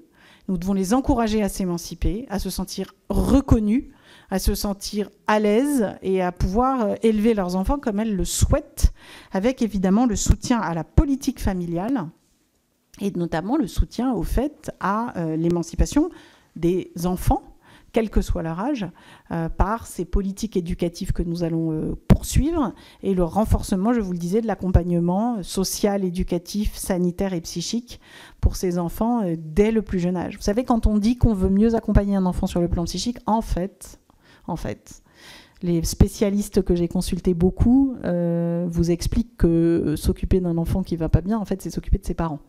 Parce qu'il n'y a pas beaucoup d'enfants qui ne vont pas bien en dehors d'un environnement, et en particulier d'un environnement familial. Donc recevoir un enfant accompagné de ses parents, c'est évidemment indispensable si vous voulez améliorer la vie de l'enfant. Donc c'est un peu une manière de parler de famille sans le dire. Moi, je refuse d'avoir un discours culpabilisateur sur les mères de famille et sur les parents. Je trouve ça stérile. Les propositions qui consistent à dire qu'on va conditionner les allocations familiales au fait de délinquance des mineurs, à mon avis, sont totalement inefficaces, outre qu'elles sont discriminantes. En revanche, recevoir un enfant, recevoir ses parents, accompagner le parent, être présent, éventuellement protéger l'enfant quand il est dans une famille violente, faire intervenir un tiers, ça c'est efficace. Beaucoup plus que de précariser davantage des familles qui, même si elles sont privées de leurs allocations familiales, pourraient éventuellement ne pas respecter leurs obligations familiales. Le non-respect de la responsabilité parentale va chercher ses causes dans la précarité sociale, mais pas seulement. Pas seulement, on est bien d'accord. Donc après, l'enjeu, c'est comment faire pour remettre de l'ordre et de la bienveillance et du cadre structurant autour d'un enfant. Le seul volet matériel est inefficace, franchement, totalement inefficace. En revanche, rappeler le respect des règles, le respect des limites, chercher le cadre éducatif, ça c'est indispensable. Et c'est principalement le problème des jeunes que nous croisons. Ils ont besoin d'un environnement sûr, ils ont besoin d'un cadre, ils ont besoin d'un projet émancipateur. Et pour ça, il faut de l'école, de la culture, du sport, une vraie forme de protection. Et c'est pour ça, monsieur le sénateur Tissot, que le mot de prévention est vraiment totalement cardinal dans la politique de la ville que nous sommes en train de construire. Et bien voilà, il faut prévenir, et prévenir, c'est plus efficace que de sanctionner, même s'il faut sanctionner parce qu'on n'a pas le choix. Mais enfin, la prévention, ça marche beaucoup mieux, en fait. Je n'oppose pas l'un à l'autre, hein, attention. Mais je dis qu'on a beaucoup investi le volet de la sanction parce qu'on n'a pas le choix, parce qu'il n'y a pas d'État sans règles de droit et sans sanction, mais avec une efficacité qui pourrait être plus importante si nous avions investi le volet de la prévention. Et nous ne l'avons pas fait. Et dans ce comité interministériel, en total accord avec Bruno Retailleau, nous allons investir la prévention. Parce que je crois qu'aujourd'hui, c'est unanime sur le fait que pour prévenir la déscolarisation et la criminalisation, ou plus exactement la délinquance, il faut prévenir par de l'éducation. Tout le monde l'a démontré, d'autres pays l'ont fait. Et ça, c'est de l'humain, de l'éducation, de l'accompagnement, du service public. Voilà.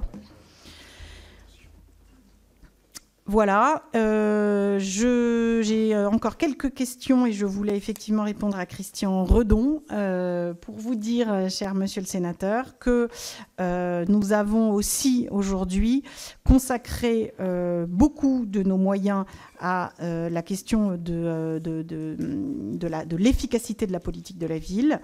Vous m'avez aussi interrogé sur un certain nombre de sujets comme les bataillons de la prévention.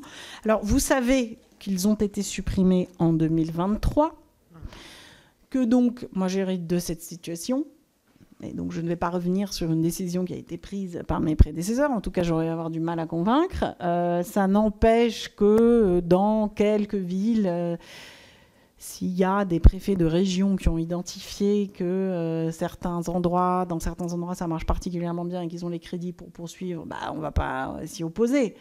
Mais légalement, en tout cas, les bataillons de la prévention ont été supprimés. Alors, est-ce que ça signifie que nous allons revenir sur l'exigence d'éducation spécialisée, sur tout le discours que je viens de vous tenir? Non. C'est pour ça que je me bats pour garder les adultes relais. C'est pour ça que je me bats pour améliorer la formation des adultes relais, parce que les adultes relais, ça doit pouvoir aussi donner lieu à des emplois derrière. Il ne faut pas qu'ils restent adultes relais, de toute façon, ils ne peuvent pas, ils n'en ont pas le droit à vie. Il faut qu'ils puissent ensuite s'insérer. Vous avez reçu une circulaire qui a mis un peu d'inquiétude en mois de novembre, donc avant que je ne sois nommée, mais qui n'avait pas du tout pour ambition. En tout cas, ce n'est pas comme ça que nous l'avons interprété dans le cadre notamment du projet de loi de finances récemment, qu'il n'est pas question de supprimer les adultes relais. Donc je veux lever les inquiétudes à ce sujet-là. Je sais qu'elles avaient été suscitées par ce texte. Bon, c'est pas du tout l'objectif. Vous avez bien vu que là, c'est prévenir par de la présence adulte, prévenir pour émanciper, être aux côtés des jeunes et des enfants avec des adultes, comme on dit, étayants, encadrants, bien formés et capables surtout. Donc tout ça va dans le sens que vous dites et ça va aussi dans le sens de notre objectif sur le renforcement des cités éducatives et des programmes de réussite éducative. Merci. Donc, nouvelle série de questions avec Daniel Fargeot. Merci Madame la Présidente. Madame la Ministre, permettez-moi quelques remarques sur vos déclarations qui laissent transparaître des convictions dynamiques, mais parfois empêchées par la réalité. Alors je reviendrai sur le volet économique. 350 millions d'euros de crédit dans le cadre d'une convention triennale avec la Caisse des dépôts sont portés en étendard par votre ministère. Ces déclarations d'action nouvelle ou montée en puissance semblerait pour autant être en décalage avec la tonalité générale de l'action gouvernementale qui s'est engagée à trouver des solutions pour réduire de 40 milliards d'euros la dépense publique. Ma première question est de savoir comment votre ministère s'intègre dans cette démarche de réduction de la dépense publique. Plus concrètement, vous avez également annoncé que cette enveloppe de 350 millions d'euros devait servir à remettre de l'économie légale dans les QPV, notamment pour développer des activités dans le secteur de l'intelligence artificielle et de la santé mentale. Or, nous le savons, les dispositifs de soutien à l'entrepreneuriat existent et sont présents dans les QPV. Je pense notamment au réseau Initiactive et France Active. Alors, ma question est de savoir si vous allez travailler avec ces réseaux pour les associer à cette ambition nouvelle. Interviendront-ils en substitution ou en complément des actions de cette convention nouée avec la Caisse des dépôts? Enfin, comment allez-vous intégrer une politique de contrôle pour que les aides publiques versées soient à la hauteur des objectifs? Pour terminer, Madame la Ministre, votre déclaration au sujet de la substitution de la société à la responsabilité parentale pour élever un enfant m'interroge. Je vous cite. Il y a un abandon global des adultes. Il faut toute une ville et tout un quartier pour élever un enfant. Pour autant, les voix sont de plus en plus nombreuses à s'élever sur le rôle des parents et de la famille pour rappeler qu'ils sont les premiers responsables de leurs enfants. Ma question, n'avez-vous pas le sentiment que renvoyer la responsabilité et l'autorité parentale à un rang secondaire est en décalage avec les attentes des Français, relayées d'ailleurs par certains membres de votre gouvernement? Merci, Madame la Ministre. Alors, ensuite, on va prendre les dernières questions. Comme ça, après, on pourra vous libérer, Madame la Ministre. Marianne Margaté.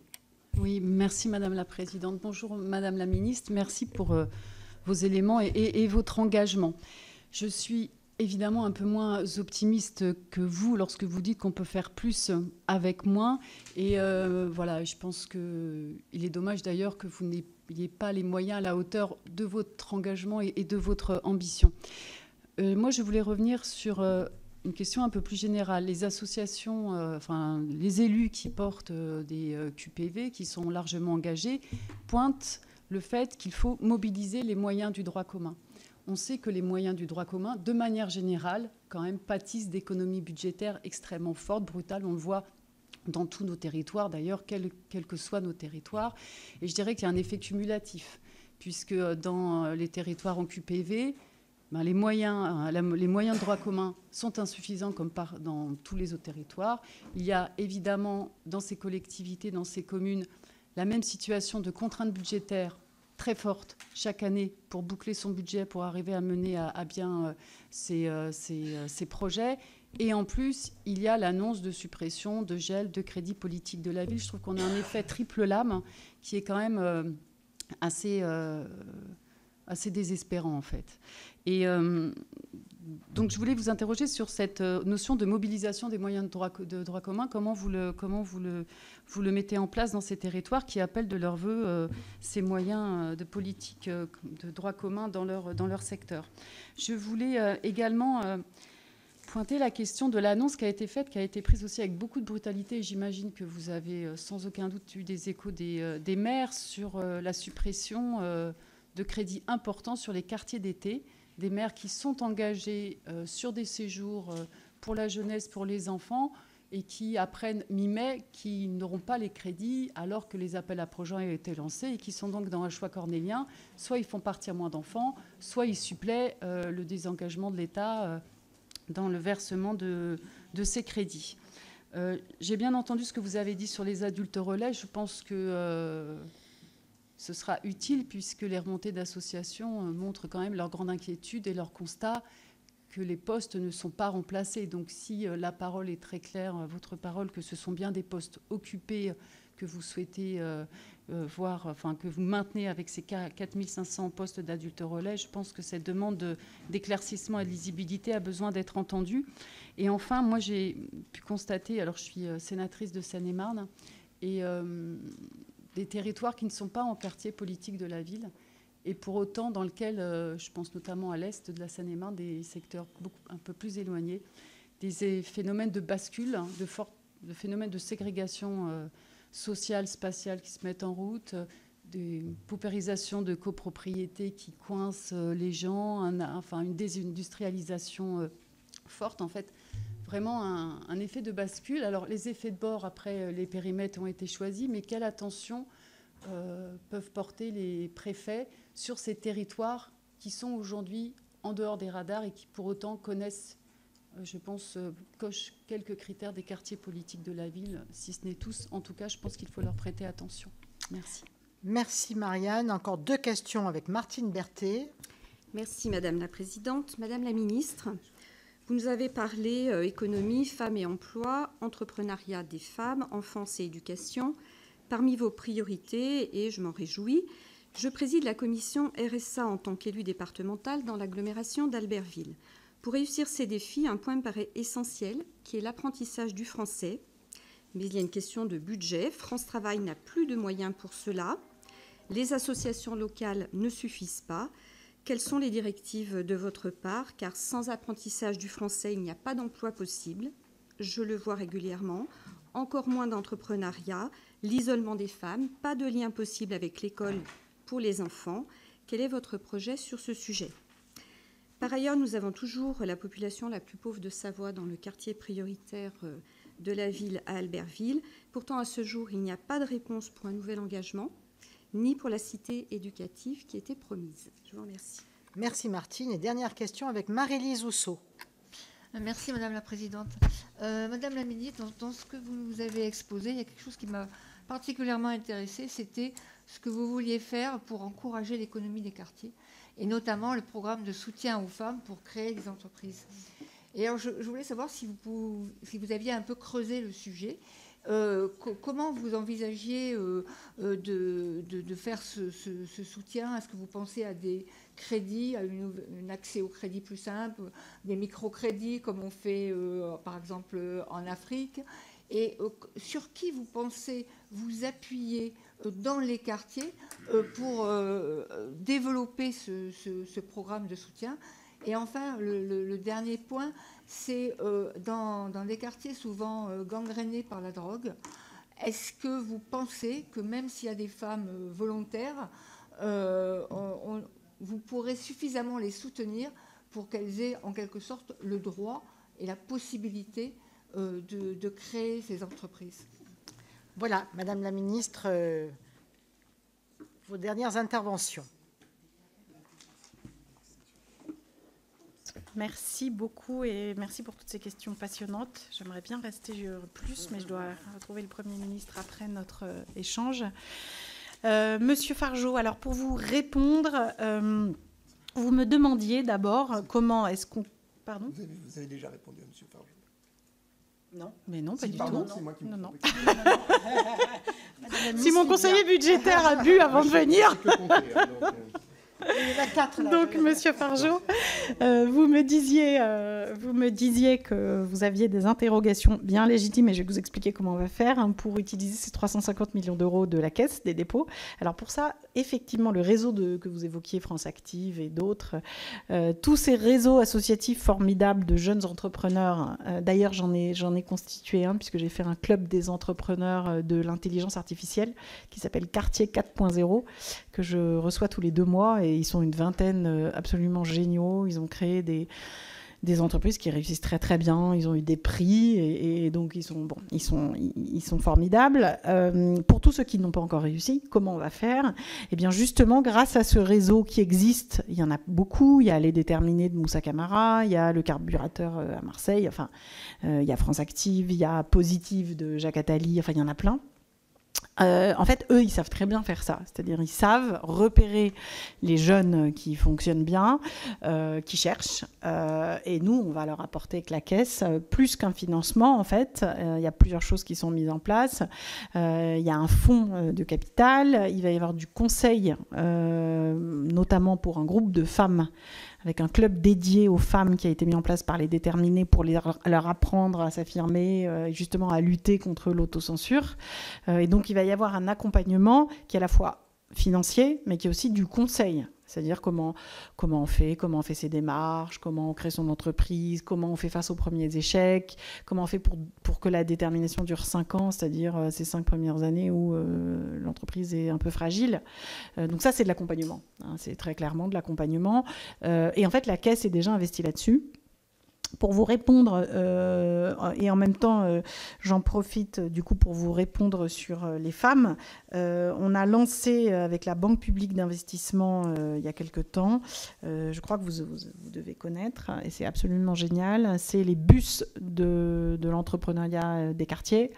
La Banque publique d'investissement a le projet d'en lancer 25, là il y en a déjà quelques-uns qui sont en service, je suis allée en inaugurer un, où ça repose justement sur le fameux aller vert, c'est-à-dire que ces bus jaunes bien identifiés vont dans les quartiers et font un peu de pub, de retable pour dire ceux qui veulent créer leur activité économique, venez nous voir, on vous apprend, on vous explique, etc.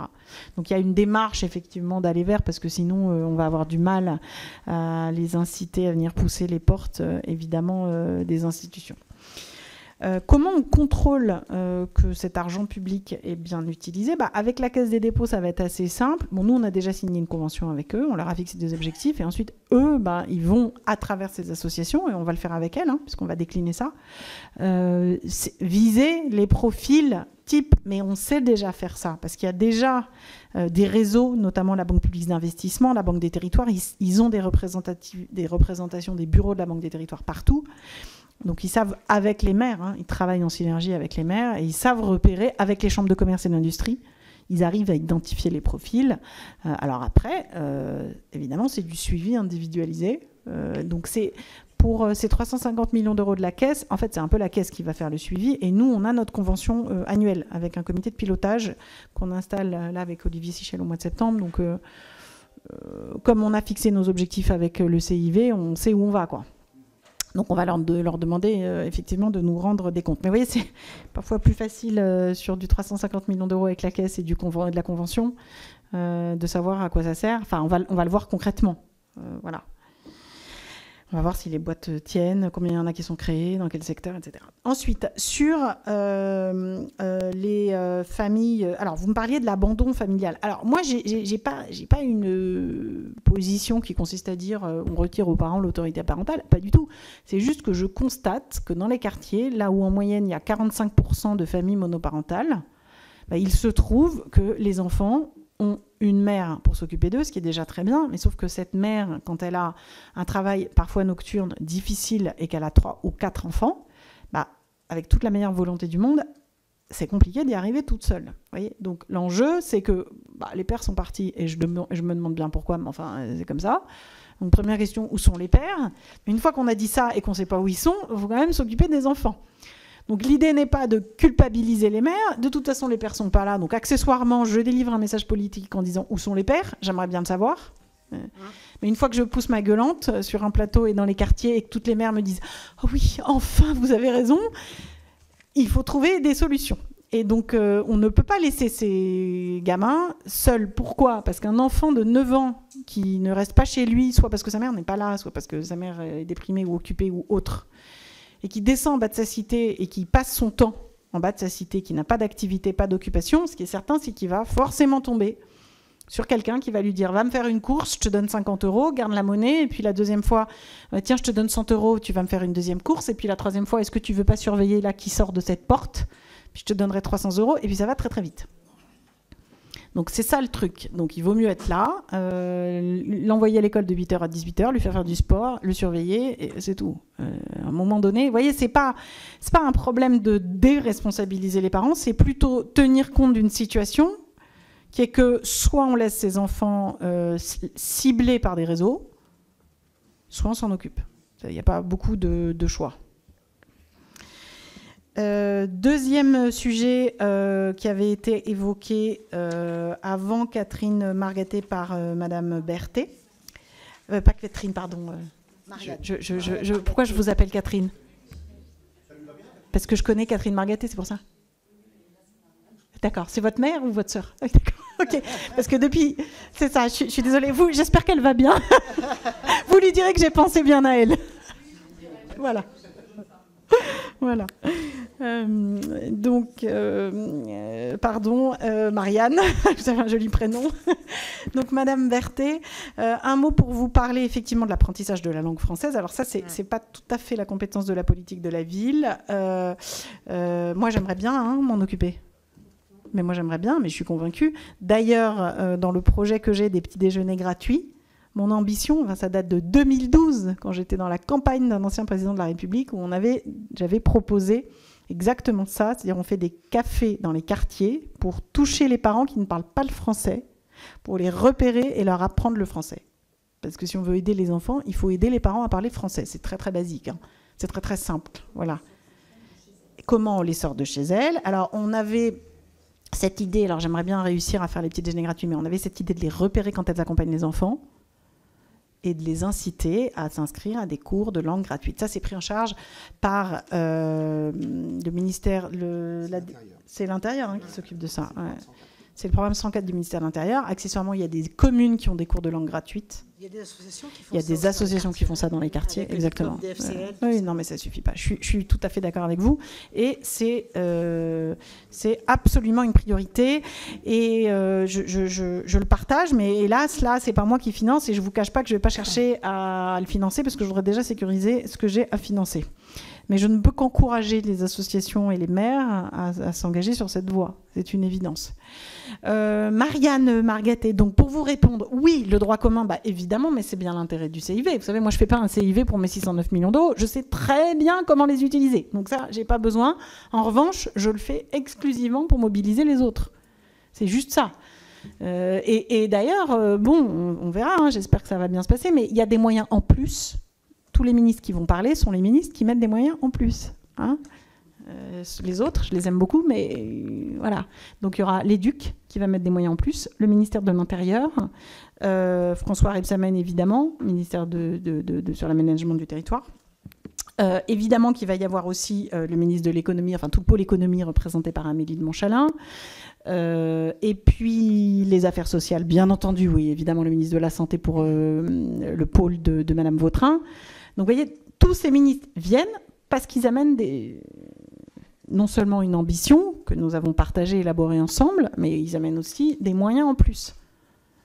Donc attention, moi je dis bien aussi comme discours que ce n'est pas des moyens pour les quartiers, c'est des moyens pour l'accès aux services publics partout sur le territoire. C'est très important comme discours, parce qu'il ne s'agit pas d'alimenter l'idée qu'on fait plus pour certains et moins pour d'autres. Non, le service public doit être accessible partout. Donc la responsabilité de la République, c'est de mettre plus là où il y a moins. Voilà, c'est très simple comme idée, mais je me méfie de l'argumentation contraire. Vous voyez, et je sais que vous ne la partagez pas. Sur les quartiers d'été, alors il y a un petit effet de baisse cette année, je le regrette. Pourquoi ? Parce qu'en 2024, il y avait des crédits exceptionnels au titre des JO. Donc grâce aux JO, il y avait eu des financements exceptionnels sur les quartiers d'été. On ne va pas pouvoir s'aligner. Hein. Je suis désolée, hein. Voilà, on peut peut-être s'imaginer qu'on va refaire les JO, mais là, ce n'est pas complètement l'ordre du jour. Donc moi, je vais essayer d'en faire un maximum. Pourquoi ? Parce que je plaide que je préfère les envoyer en colonie de vacances que les laisser oisifs en proie au réseau. Donc je me bats pour ça, je plaide pour ça. J'encourage les préfets à engager les crédits sur les quartiers d'été vite. Voilà, vite. Donc vous leur dites. Tous les crédits leur ont été délégués aux préfets de région. Donc maintenant, il faut qu'ils s'engagent. Voilà, écoutez, je crois qu'on a à peu près... sur les adultes relais, bah oui, peut-être je peux vous faire préciser, Cécile Raquin, sur les adultes relais, mais oui, donc ce que je vous disais tout à l'heure, Madame la sénatrice, c'est qu'effectivement, nous avons maintenu les postes effectifs, c'est-à-dire les postes occupés. On a travaillé sur les postes occupés, c'est-à-dire les données qui nous ont été remontées par l'agence qui s'occupe du paiement. Peut-être, Cécile Raquin, vous pourriez donner quelques précisions ? Oui, Madame la Ministre, je crois que vous avez tout dit. En fait, les adultes relais, ils étaient gérés en deux enveloppes, une enveloppe théorique de poste et puis une enveloppe de masse salariale. Et en fait, on a pris en compte la masse salariale pour répartir les crédits, compte tenu du fait qu'en fait, l'enveloppe théorique, elle était de toute manière jamais saturée, en fait, les années précédentes. Merci beaucoup, Cécile. J'ai oublié de vous préciser effectivement cette fameuse question de la cartographie des quartiers politiques de la ville. Alors, on a quand même des outils. On n'est pas complètement nus. Il y a les poches de pauvreté, qui nous permettent quand même de délimiter certains quartiers, d'amener plus de financement. Et puis, vous savez aussi que pour les quartiers qui ont perdu la qualification QPV avec la cartographie 2023, on a pu maintenir les PRE, les programmes de réussite éducative. Et ça, c'est très bien, parce que ça nous permet justement de financer des vacances pour les femmes, pour avoir du répit quand elles sont seules, pour les aider justement à chercher un emploi. Je tiens beaucoup à cette question des femmes, Madame la sénatrice, et pour les dispositifs d'aller vers qui permettront de les récupérer. Mais précisément, si je veux qu'elles aient accès à un microcrédit, puisque c'est du microcrédit que nous allons faire pour les encourager à créer leur entreprise, c'est pour qu'elles puissent être indépendantes et qu'elles sortent de la dépendance économique. Si elles sortent de la dépendance économique, elles auront les moyens de leur émancipation, et c'est vraiment pour elles que j'engage ce grand volet sur l'économie pour toutes et tous. C'est pour ça que ça s'appelle pour toutes et tous. Merci beaucoup, Madame la Ministre, pour ces interventions, pour les précisions apportées à chacune des réponses à l'ensemble des questions.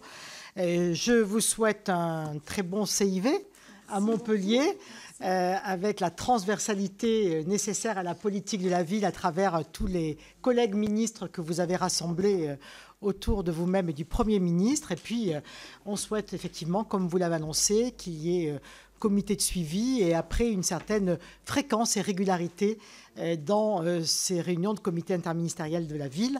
Et nous aurons bien évidemment l'occasion et le plaisir de vous accueillir de nouveau dans cette enceinte au moment de la préparation du budget, puisque nous sommes rapporteurs pour avis ici au sein de la Commission d'affaires économiques sur la politique de la ville. Voilà. Merci beaucoup. Merci Madame la Ministre et bonne continuation à vous.